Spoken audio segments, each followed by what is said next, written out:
உங்களுக்கு நான் என்ன குறை வச்சேன்? சாப்பிடுறதுக்கு சாப்பாடு கொடுக்கலையா? தங்கறதுக்கு இடம் கொடுக்கலையா? நீங்க சந்தோஷமா இருக்கிறதுக்கு நான் இடைஞ்சலா இருந்தனா? ஏன் 25 வருஷம் சர்வீஸ்ல இப்படி ஒரு காரியம் நடந்ததே இல்ல. 3 வருஷம் கூலி கொடுக்கலங்கிறதுக்காக மூணு வீட்டுக்காரர் பொண்டாட்டி சேலை தின்னுருக்கீங்க. சரி, அதுக்காவது ஏதாவது காரணம் சொல்லலாம். அந்த அம்மா உள்பாவாடை போய் தின்னுருக்கீங்களே, உங்களுக்கு வெக்கமா இல்ல? இதுக்கு நான் என்னடா பதில் சொல்லுவேன்? நீங்களே வாய் திறந்து பதில் சொல்லுங்க. நீங்க எனக்கு ஒரு பதில் சொல்லுங்கண்ணே. பாரு, இங்க ஒரு கழுதை புத்த வச்சு உட்கார்ந்துட்டு வாயை கிண்டது. முதல்ல நான் கேக்குறது பதில் சொல்லுங்கண்ணே. என்றா வாங்கண்ணே, என்ன சந்தேகம்? அது என்ற அழிச்சு வாயா? தண்ணி எப்படின்னா உண்டாகுது? அது மாறதுல உண்டாகுது. வானத்துல இருந்து எங்க வருது? மலை மேல வருது. மலையில இருந்து எங்க வருது? பள்ளத்துக்கு வருது. பள்ளத்துல இருந்து எங்க போகுது? ஆத்துக்கு போகுது. ஆத்துல இருந்து எங்க போகுது? கடலுக்கு போகுது. கடலுக்கு போகுதுல. இத புடிங்க.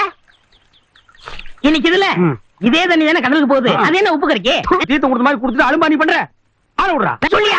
ஐயோ, இந்த ஆறு கடலுக்கு தான் போகுது. கடலுக்குள்ள கொப்ப நண்டு வறுத்து தின்னுட்டு இருப்பான். அவன்கிட்ட கேடு பதில் சொல்லுவான்.